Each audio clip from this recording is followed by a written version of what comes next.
Welcome students.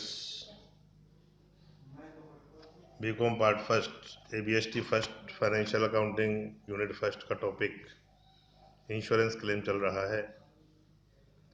इसमें fire insurance में हमने स्टॉक इंश्योरेंस का पॉइंट कर लिया, परिणामी हानि का बीमा या लाभ की हानि का बीमे का पॉइंट भी लगभग हमने कंप्लीट कर लिया है। इसी में आज एक नया पॉइंट आज की लेक्चर में विशेष परिस्थिति वाक्यांश स्पेशल सर्कमस्टांसेस क्लॉज।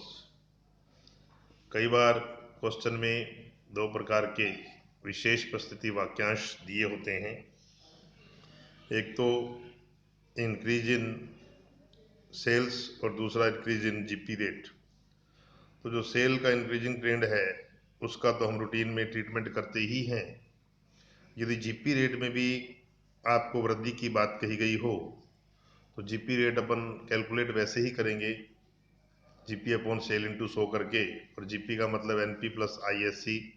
परंतु जो भी जीपी रेट आएगा उसमें विशेष परिस्थिति वाक्यांश में जितना भी अपने को रेट इंक्रीज करने को कहा होगा उसे अपन इंक्रीज कर देंगे।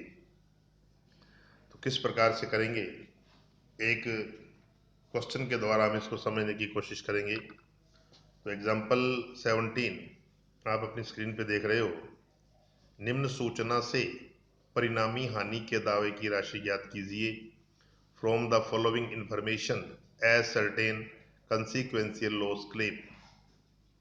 पहला पॉइंट जो दे रखा है, preceding financial year ended 31 March for which sale were 4 lakh, यानी कि गत वित्तीय वर्ष 31 मार्च को समाप्त हुआ, उसकी बिक्री 4 लाख रुपए थी। ये लास्ट फाइनेंशियल ईयर की सेल है। आग की तिथि 1 सितंबर, आगामी 1 सितंबर, यानी 1 सितंबर को आग लगी। व्यवधान की अवधि 1 सितंबर से 1 फरवरी तक। जो डिस्टर्बेंस पीरियड है 1 सितंबर से 1 फरवरी, यानी सितंबर, अक्टूबर, नवंबर, दिसंबर, जनवरी, 5 महीने। और क्षतिपूर्ति अवधि 6 माह। जो इंडेमनिटी पीरियड है हमने पॉलिसी में मेंशन कर रखा है वो 6 महीने है। देखिए, पॉलिसी में हमने 6 महीने मेंशन कर रखा है। इसका मतलब ये हमारा अंदाजा था, हमने जो बीमा करवाया है कि जब भी बिजनेस डिस्टर्ब होगा 6 महीने के लिए होगा, लेकिन एक्चुअल में 5 महीने हुआ तो हमें कैलकुलेशन सब 5 माह के हिसाब से करनी है, क्योंकि एक्चुअल लॉस से ज़्यादा कभी क्लेम नहीं मिल सकता। फिर गत वित्तीय वर्ष का शुद्ध लाभ 24,000 रुपये ये नेट प्रॉफिट दे रखा है, प्लस इंश्योर्ड स्टैंडिंग एक्सपेंसेस 48,000, और सकल लाभ की दर बिक्री पर दे रखी है अपने को 18%। देखिए, जो जीपी रेट का फार्मूला होता है जीपी अपॉन सेल इंटू 100, और जीपी का मतलब होता है एनपी प्लस आईएससी। तो net profit plus insured standing expenses ये हमें टोटल करके दे रखा है 48,000, यानी कि नेट प्रॉफिट 24,000 है और इंश्योर्ड जोड़ के टोटल 48 है। तो इसका मतलब जो जीपी निकालेंगे, जीपी निकला हुआ है 48, GP upon sale 4 lakh into 100 करोगे तो 24 plus 48 sorry 72,000 upon 4 lakh into 100 करोगे 18%। तो वैसे इसमें निकाल के ही दे रखा है 18% जीपी रेट। तो 24,000 इसमें नेट प्रॉफिट है और स्टैंडिंग चार्जेस 48,000 रुपये हैं टोटल जो इंश्योर्ड है। दोनों को ऐड करेंगे, जीपी आ जाएगा 72,000, सेल है 4 लाख, 18% कैलकुलेट करके दे रखी है अपने को। फिर अबीमित स्थायी व्यय जो अनइंश्योर्ड स्टैंडिंग एक्सपेंसेस है वो 4,000 रुपये हैं। तो इसका मतलब टोटल स्टैंडिंग हो गई 48 प्लस 4 52,000।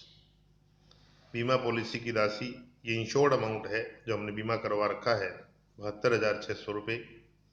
आग लगने की तिथि से ठीक पूर्व वित्तीय वर्ष में 1 सितंबर से 1 फरवरी तक की बिक्री 1,50,000 रुपये है। जो अपना डिस्टर्बेंस पीरियड है उसी सेम पीरियड की पिछले साल की पिछले 5 महीनों की बिक्री लास्ट ईयर की सेम पीरियड की 1.5 लाख रुपये है। और डिस्टर्बेंस पीरियड की नेक्स्ट पॉइंट में 9th पॉइंट में दे रखी है 45,000। यानी जो एक्चुअल डिस्टर्बेंस पीरियड है उस पीरियड में हमारी सेल हुई 45,000 और इसी सेम पीरियड में लास्ट ईयर हुई 1,50,000। आग लगने की तिथि से ठीक पूर्व के 12 माह की बिक्री अर्थात वार्षिक बिक्री 4,40,000। ये sale of 12 month just before date of fire, जो हम इंश्योरेबल अमाउंट के लिए एडजस्टेड सेल निकालते हैं, वहाँ काम आएगी। फिर व्यवधान की अवधि में कार्यशील लागत में वृद्धि, ये हमने कल पॉइंट किया था। Increased cost of working, increased cost, तो डिस्टर्बेंस पीरियड में आप अपनी सेल को बढ़ाने के लिए अतिरिक्त खर्चे करो, तो जो हमारे अतिरिक्त खर्चे हुए हैं, एडिशनल एक्सपेंसेज हैं, वो 8,000 है और इसमें सेविंग जो दे रखी है वो 3,000 रुपये है। नेक्स्ट 12th पॉइंट, कार्यशील लागत में वृद्धि के कारण बिक्री में न्यूनतम राशि में 20,000 रुपये की कमी हुई। यानी कि ये कहता है reduced turnover avoided through increase in the cost of working, यानी जो हमने अतिरिक्त खर्चे किए उसके वजह से हमारे 20,000 रुपये की सेल गिरने से बच गई।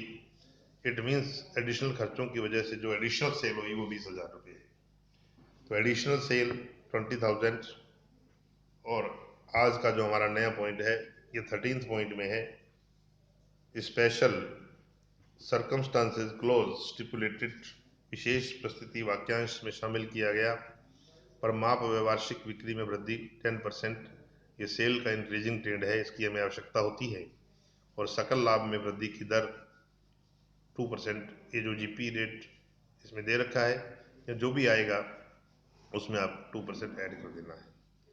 तो इसमें लगभग सारे पॉइंट हैं, बहुत अच्छा क्वेश्चन है ये। किस प्रकार से करेंगे इसको समझिए। सॉल्यूशन आपके सामने है। Statement showing computation of amount of claim. सबसे पहले हम पहला पॉइंट शॉर्ट सेल फाइंड करेंगे, कैलकुलेशन ऑफ शॉर्ट सेल्स।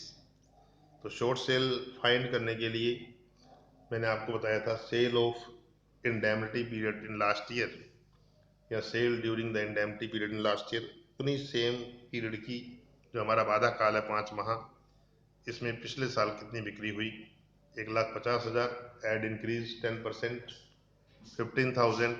इसका मतलब हम सेल कितनी एक्सपेक्ट करते थे 1,65,000 और less sale during the indemnity period, वास्तव में बाधा काल में बिक्री हुई कितनी। इस साल की जो एक्चुअल सेल इन 5 महीनों की वो है 45।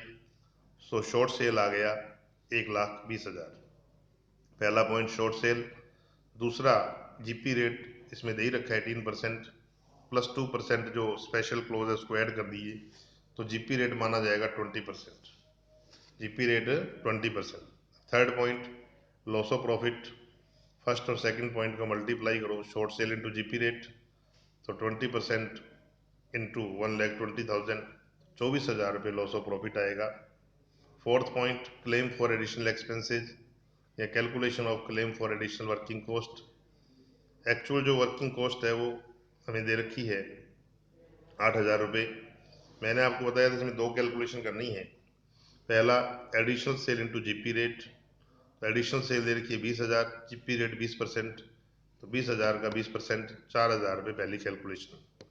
दूसरी कैलकुलेशन आपको बताई थी additional expenses into NP plus ISC upon NP plus TSC. तो एडिशनल एक्सपेंसेस क्वेश्चन में 8,000 है into net profit 24 plus insured standing 48 बटा NP 24 plus total standing 48 plus 4 52 हो गए थे, मैंने बताया था। तो 24 प्लस 48 72,000 बटा में 24 प्लस 52 76,000, 72 बटा 76 इंटू 8,000 करोगे तो 7,579 रुपये आएगा दूसरी कैलकुलेशन। दो कैलकुलेशन करने के बाद विच एवरेज लेस, दोनों में से जो कम हो, तो इनमें से 4,000 रुपये कम है फर्स्ट कैलकुलेशन वाला। और लेस सेविंग इन एक्सपेंसेज, यदि खर्चों में कोई बचत कर ली गई है, 11 नंबर पॉइंट में दिया गया था 3,000 रुपये की बचत हुई है तो 3,000 लेस कर दो। सो क्लेम फॉर एडिशनल एक्सपेंसेज आएगा 1,000 रुपये। चौथा पॉइंट है क्लेम फॉर एडिशनल एक्सपेंसेज। अब लास्ट एवरेज क्लास औसत वाक्य, टोटल लॉस। टोटल लॉस में loss of profit plus claim for additional expenses, तो लॉस ऑफ प्रॉफिट था 24, 1,000 का ये क्लेम है, टोटल क्लेम हमारा हो गया, टोटल लॉस हो गया 25,000 into ISC sorry into insured amount. Into insured amount question में दे रखा था 7th पॉइंट में 72,600, बटा में इंश्योरेबल, ये हमें निकालना पड़ेगा वर्किंग नोट में। इंश्योरेबल अमाउंट निकालने के लिए मैंने आपको बताया था sale of 12 month just before date of fire, आग लगने से तुरंत पिछले 12 महीने की सेल लीजिए। ये आग लगने से तुरंत पिछले 12 महीने की सेल 10वें पॉइंट में दे रखी है। Annual turnover that is for 12 month immediately preceding the date of fire 4,40,000। Add increase 10%, 440 का 10% ऐड करो तो ये हो जाएगा 4,84,000। 4,84,000 इंटू जीपी रेट 20% करो 96,800। यानी आग लगने से तुरंत पिछले 12 महीनों की सेल पर जो प्रॉफिट आएगा उतना बीमा हमें करवाना चाहिए था। 96,800 का करवाना चाहिए था, हमने करवा रखा है। एक्चुअल में 72,600 का कम करवाया है। जब अंडर इंश्योरेंस की स्थिति होती है तब हमें एवरेज क्लास अप्लाई करना पड़ता है, और एवरेज क्लास का हमारा फॉर्मूला होता है इंश्योर्ड अमाउंट अपॉन में insurable into total loss. Total loss 25,000 था, तो इसको सॉल्व करोगे तो ये 18,750। So actual amount of claim हमारा जो आएगा 18,750। तो बहुत ही अच्छा रजिस्ट्रेशन था, समझ आ गया होगा, क्योंकि इससे पहले भी हम इस पॉइंट को 2 दिन से डिस्कस कर रहे हैं। तो इसी से मिलता जुलता एग्जाम्पल नंबर 18 है जो मैंने आपको सोल्यूशन, जिसका क्वेश्चन और सोल्यूशन दोनों यहाँ सेंड कर दिए हैं। इसको आप पढ़ना ट्राई करना। कोई भी दिक्कत होगी, कोई बात नहीं समझ आएगी तो नेक्स्ट टाइम डिस्कस करेंगे। Thank you very much.